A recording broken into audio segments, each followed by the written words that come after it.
Sup flappers, so it's almost been a week and I have taken Ganyu everywhere. From the top of Dragonspine to the depth of Diluc's wine cellar. I have tried every aspect there is to try about Ganyu. And at this point I am confident in providing you with a full character review.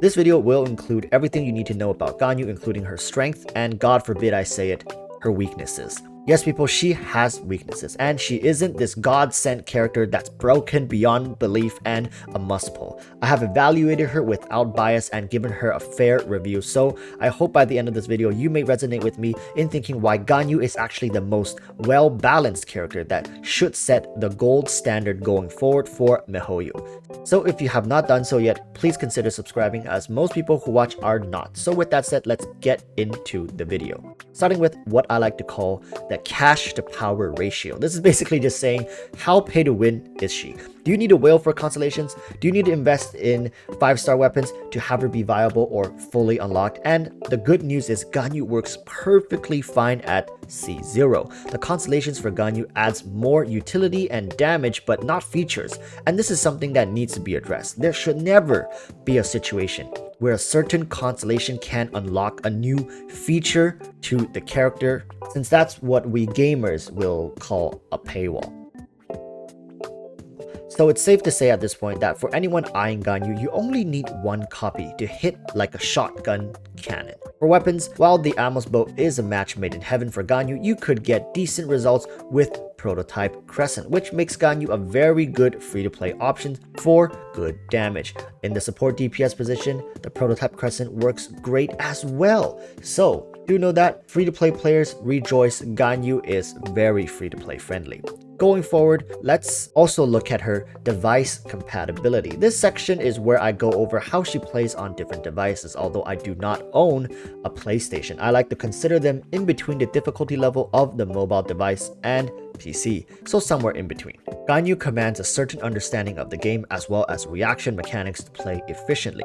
Oh my god, inhuman reactions! Even on the PC, it's going to take precision and a decent understanding of the game to pilot this character well. While her Frost Flake arrows are powerful, they are not going to be enough to make up for a bad player. So if you're looking to pick this character up, do make sure you understand the game and is confident while playing a bow character, as it can be punishing if you mess up. Now let's go into her kit and playstyle to see if she really is for you. I'm sure at this point you have all seen her with her Frost Flake arrows, completely dominating endgame content and trivializing certain mechanics.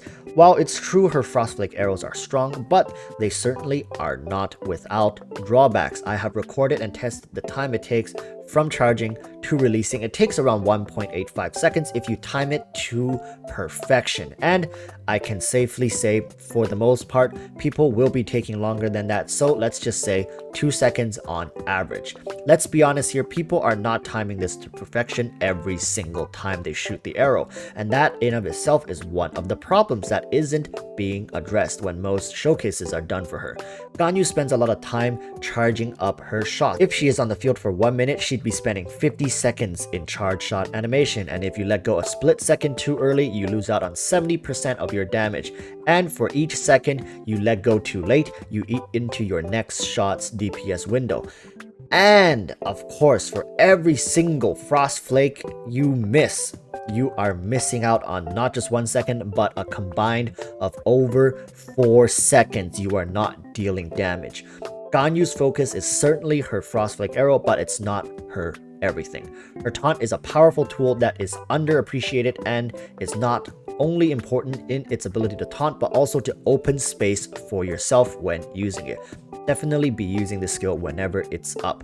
For the burst skill, it has a 15-second duration and covers a wide area, which also grants a 20% crowd bonus to the current active member on field, which also includes Ganyu herself.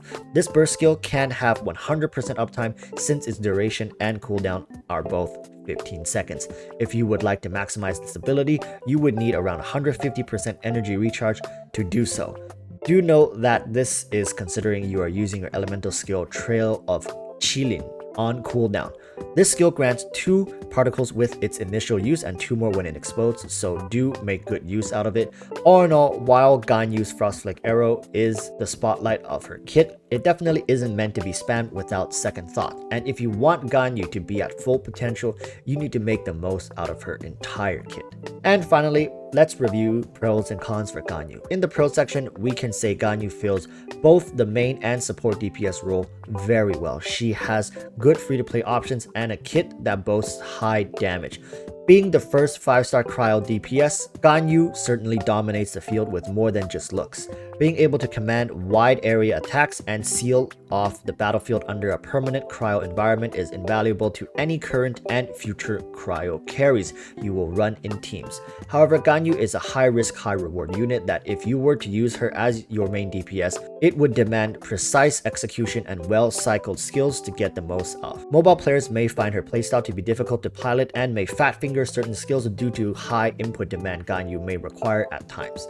Overall, a solid character that is neither broken nor underwhelming. Ganyu is the perfect balanced character that has earned a solid S rating, not just from me, but the community as well. Finally, I would like to warn everyone who is considering to pick up Ganyu that she is definitely not a must-get.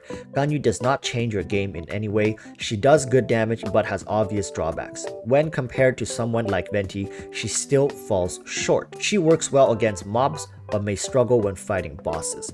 Do note this is across all platforms, and considering she is a bow user, there will be many skipping her banner just because of how they dislike the bow playstyle and knowing she is centered around her charge shot even more so. If you are considering to pick her up and is undecided, know that while Ganyu does great damage, she is extremely squishy and heavily relies on creating distance on the battlefield to make work.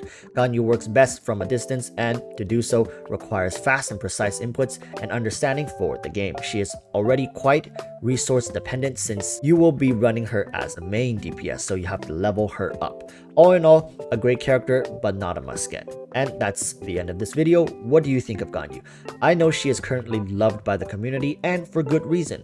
With FISCHL coming up, what is your next move? Join my Discord if you would like to discuss more Genshin Impact with other players, and subscribe to catch my daily uploads. So, until next time, stay safe and peace.